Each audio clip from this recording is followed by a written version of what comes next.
Hola, nuevamente aquí con ustedes para presentarles el tema 6 del curso taller de guión de cortometraje.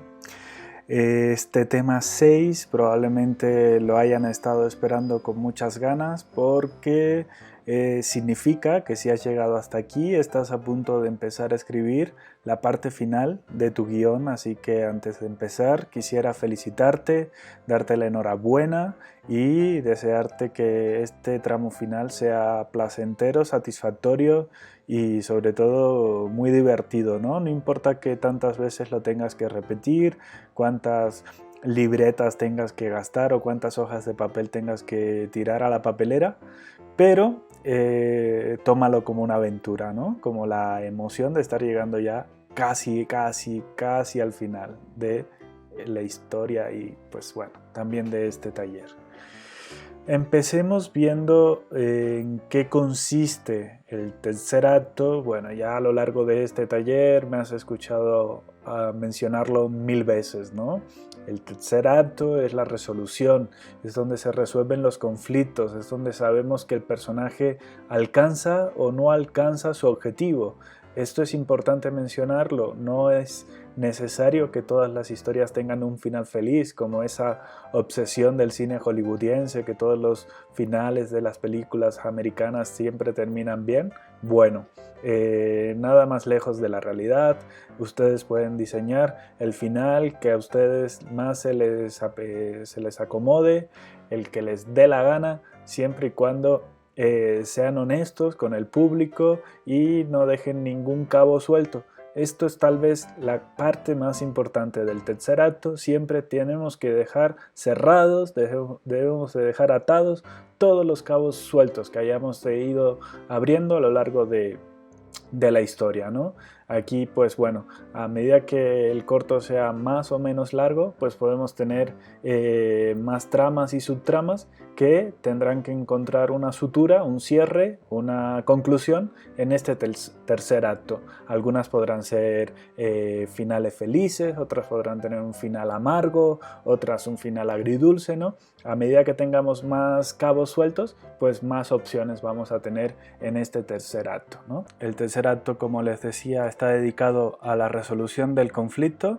Estamos ya encaminados hacia el evento y, como les dije en el tema anterior, el segundo acto suele terminar casi siempre con un momento victorioso, con un momento con una gran revelación, ¿no? Algo que inesperado, pero que sitúa al personaje a las puertas de ese enfrentamiento decisivo que va a significar el poder saber si logra alcanzar o no logra alcanzar su objetivo. Por tanto, el paso del segundo acto al tercer acto, lo primero que podemos ver en este tercer acto ya es un salto temporal, ¿no? No es necesario alargar mucho esa situación victoriosa y lo que el espectador está deseando ver, bueno, ¿y ahora qué sucede? ¿Qué pasa con ese momento victorioso o con esa gran revelación? Por lo tanto, generalmente suele transcurrir un día o un intervalo de tiempo el que ustedes quieran para llevar al personaje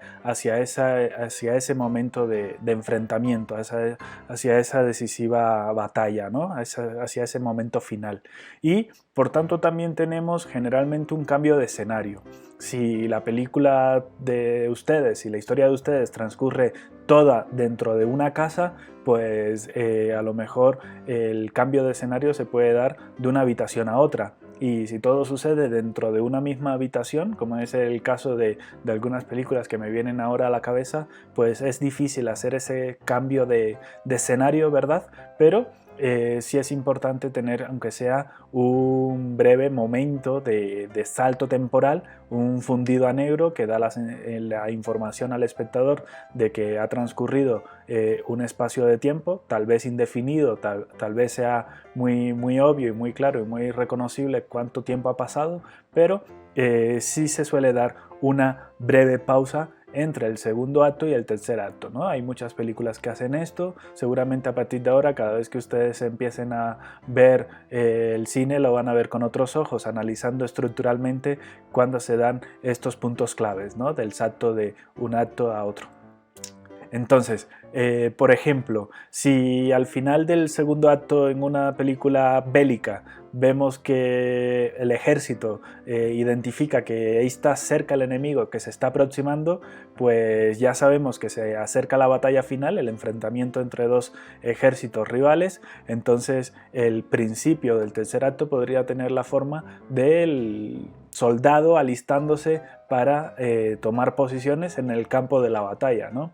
Si se trata de una comedia romántica en donde el protagonista se entera por una llamada telefónica que el amor de su vida está a punto de tomar un avión y volar hacia otro país para siempre, entonces el comienzo del tercer acto a lo mejor tiene que ver con el protagonista en el carro a toda velocidad por la autopista para intentar llegar al aeropuerto antes de que salga el vuelo, ¿no?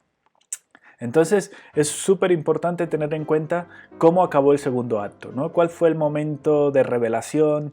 ¿Cuál fue el momento victorioso que diseñaste para finalizar el segundo acto y que el tercer acto comience con una relación coherente y lógica con eso que pasó al finalizar el segundo acto, pero que tenga algún grado de contraste, ¿no? Hemos dicho varias veces que escribir historias para cine pues tiene que ver mucho con el contraste, con la posibilidad de llevar al espectador a situaciones que sean emocionantes, que sean sorprendentes y también posicionarnos en lugares privilegiados de la observación, ¿no? Entonces, que por ejemplo el segundo acto termina de noche, pues el tercer acto podría comenzar con una mañana, ¿no? A la mañana siguiente. Que el segundo acto acaba en una tormenta impresionante, que pensamos que ya no hay nada que pueda hacer que nuestro protagonista se libre de la tormenta, pues el tercer acto a lo mejor comienza con un día soleado, con un día relajado, con una mar en calma, ¿no? Entonces, todos estos son lógicamente algunos escenarios clichés, escenarios imaginarios para que ustedes comprendan la idea, ¿no? A partir de aquí, cada uno de ustedes tendrá que recordar, ¿no? En las notas adhesivas que han ido tomando, cuál fue la que eligieron de las múltiples posibilidades que les digo que pueden tener, cuál fue la que eligieron para que sea el final del segundo acto y a partir de ahí empiecen a diseñar el principio del tercero con todos esos contrastes que les he mencionado. El contraste de salto temporal, salto de escenario, si es posible, y el contraste de situación o de tono, ¿no? ¿Para qué? Para que a continuación lleguemos al clímax, ¿no? ¿Qué es el clímax? Seguramente el clímax ya lo han oído hablar muchas veces, es la escena más importante, la escena grandiosa de la película, es donde se resuelve el conflicto principal, ¿no? Donde se le da solución a toda la historia que estamos contando. Es donde, por ejemplo, en una película donde hay una gran rivalidad entre dos personajes, donde se da la batalla final, ¿no? En una película del oeste sería como el duelo al sol al final entre el bueno y el malo. En una película de guerra es el enfrentamiento entre los dos ejércitos principales. En una película de deporte sería obviamente el partido por el campeonato final, ¿no? La final del campeonato. Y bueno, pues esto muchos autores le han llamado la gran confrontación o la confrontación definitiva, ¿no? Es donde ya no hay vuelta atrás, ya no hay tiempo para que la historia tome un desvío, no se suelen dar ninguna sorpresas de último minuto. Lógicamente aquí ya estamos dispuestos y preparados a enfrentarnos al final de la película. Ya el espectador sabe que está a punto de acabar la historia. Obviamente si lo que estás escribiendo es un drama o una comedia romántica, quizás no tiene que ver con esos ejemplos violentos que puse anteriormente con las otras diapositivas. En una película romántica esa gran escena es en el momento en el que los dos personajes principales se declaran el amor y se casan y viven felices para el resto de sus vidas. Es este gran momento que normalmente es lo que el espectador más recuerda de una película, es lo que nos puede dejar con un buen sabor de boca o no. Entonces también es el momento decisivo, ¿no? Donde a lo mejor el testigo declara en contra del acusado y a pesar de que toda la película hemos visto que el testigo tenía serias dudas para declarar, en fin, a medida que mayor sea el conflicto, mayor va a ser la resolución. Cuanto más conflictos tengamos, vamos a ser más capaces de construir una resolución más potente, ¿no? Entonces vayan a continuación a pensar en cuál va a ser el clímax de la película y no intenten escribir solo la solución simplista, la solución de 5 segundos al conflicto, porque normalmente para conseguir lo que queremos, aunque seamos capaces de conseguirlo a la primera, en una sola escena, se necesitan llevar a cabo muchos pasos, ¿no? Hay que atravesar por una serie de procesos para lograr aquello que queremos, y dentro de esos procesos pues también se pueden dar muchos cambios de situaciones, cambios de estatus y golpes de suerte, ¿no? En el caso de un famoso cuento de hadas donde el príncipe intenta rescatar a la princesa de las garras de un dragón dentro de una cueva, pues el príncipe, para llegar a ese enfrentamiento decisivo, primero tiene que conseguir un caballo, tiene que conseguir una espada, tiene que matar al dragón, tiene que encontrar a la princesa,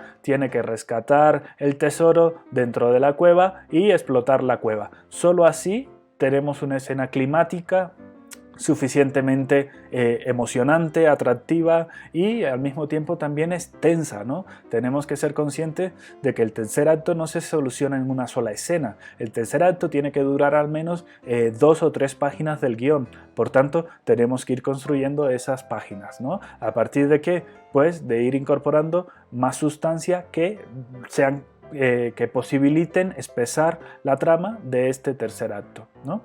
Y mantener el suspense, ¿no? En todo momento, hasta el último minuto de la película, tenemos que lograr que el espectador esté en suspense, que esté preguntándose qué va a pasar a continuación, ¿no? ¿Cómo lo logramos? Como les decía anteriormente, utilizando los recursos que como guionistas tenemos a nuestra disposición, que es jugar con la fortuna del personaje, usar sus debilidades o utilizar también sus superpoderes. Este es el momento en el que, si yo en el principio del cortometraje, a la hora de presentar a mi personaje, lo mostré como que tenía una capacidad increíble en el uso de las matemáticas, por ejemplo, pues eso es su superpoder, que lo podrá utilizar a lo mejor en el tercer acto para resolver una difícil ecuación que logre salvar a la humanidad de una desgracia, ¿no? Pues todas estas cuestiones se tienen que tomar en cuenta a la hora de diseñar el tercer acto.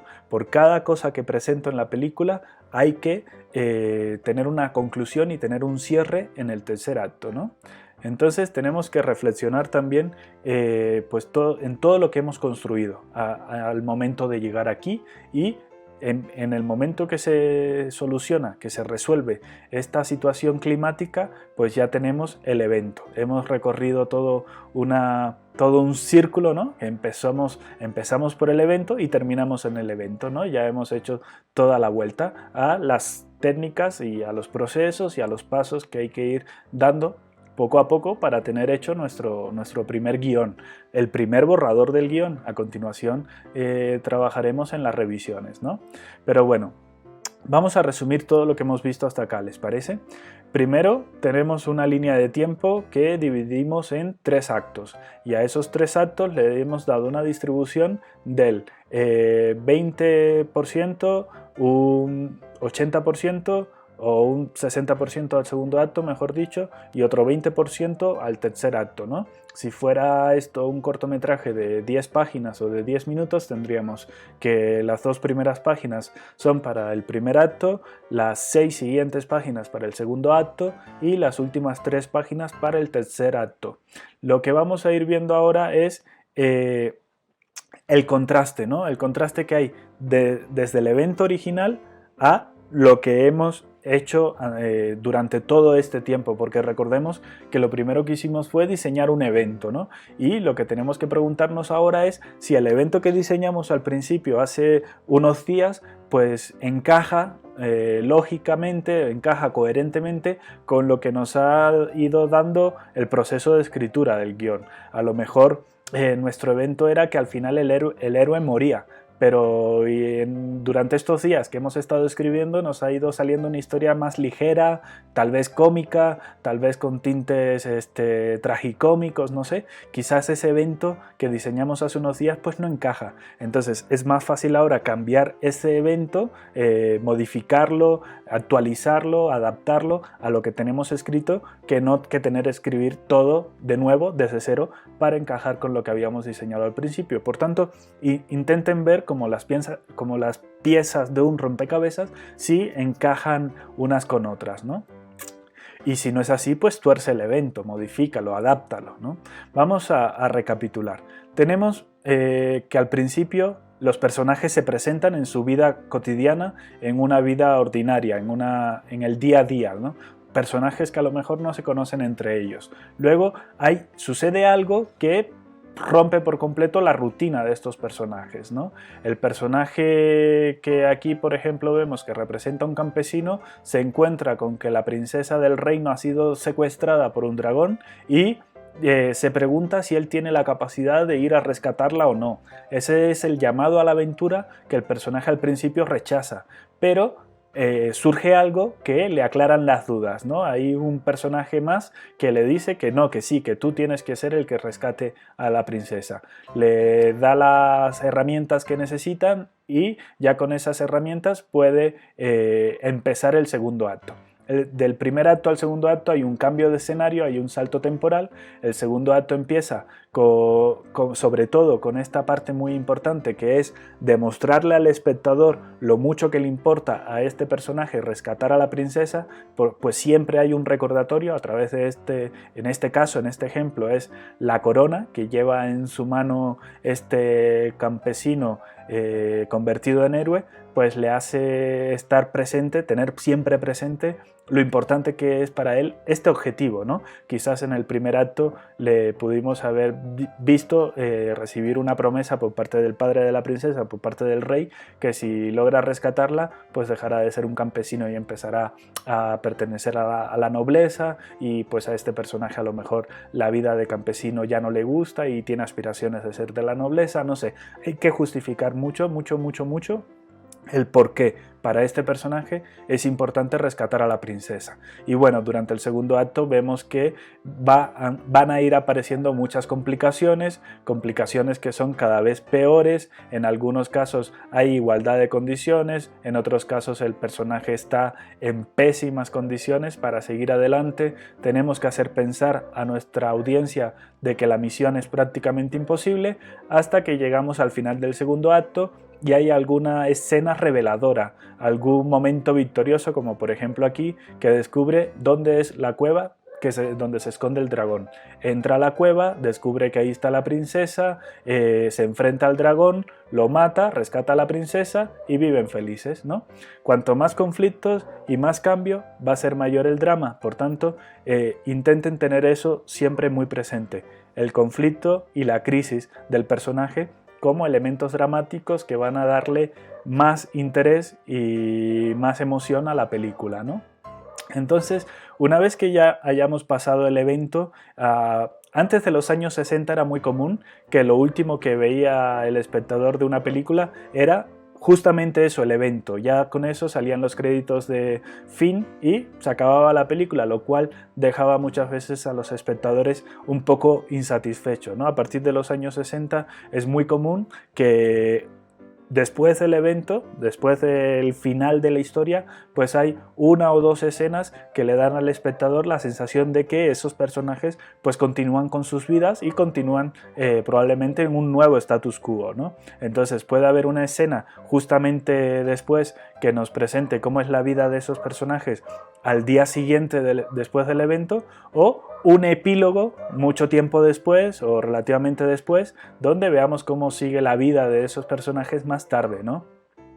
es el momento, por ejemplo, de introducir los sueños de la vida del personaje. A lo mejor no es una historia en donde da tiempo de contar el sueño dentro de la historia, se resuelve, pero no podemos ver cuál es la aspiración vital de ese personaje a lo largo de los 15 minutos de cortometraje, pero lo podemos meter perfectamente en un pequeño epílogo al final, ¿no? Si el sueño es recorrer el mundo en un yate, ya que resolvió esa historia y ese conflicto pues ya se solucionó, podemos ver que muchos años más tarde el personaje es feliz cumpliendo el sueño de su vida, ¿no? También puede ser buen momento para introducir personajes que aparecieron puntualmente al principio de la película y que en el segundo acto no tuvieron espacio, pues en este tercer acto al final, en la última escena o en el epílogo, podemos ver que esos personajes siguen estando ahí y siguen teniendo una relación. Entonces, todo lo que aparece en la línea de tiempo se puede recuperar, se puede rescatar y puede reaparecer en algún momento, siempre y cuando sea satisfactorio para la historia y para el objetivo de lo que ustedes quieran contar. Entonces, bueno, pues esto es lo que tendríamos que tener hasta aquí. Una línea de tiempo llena de posibilidades, llena de notas adhesivas, que son la herramienta fundamental, la materia prima de la que se construyen los guiones. A partir de ahí, pasen a escribirlo en el programa que ustedes hayan elegido para desarrollar el guión y dentro de poco ya van a tener finalizado su primer guión. Felicidades, enhorabuena y te deseo muchísimo éxito, sigue trabajando y estoy a tu disposición para que en cualquier momento que tengas alguna duda o quieras consultarme algo, pues por favor no dejes de contactar y hasta luego.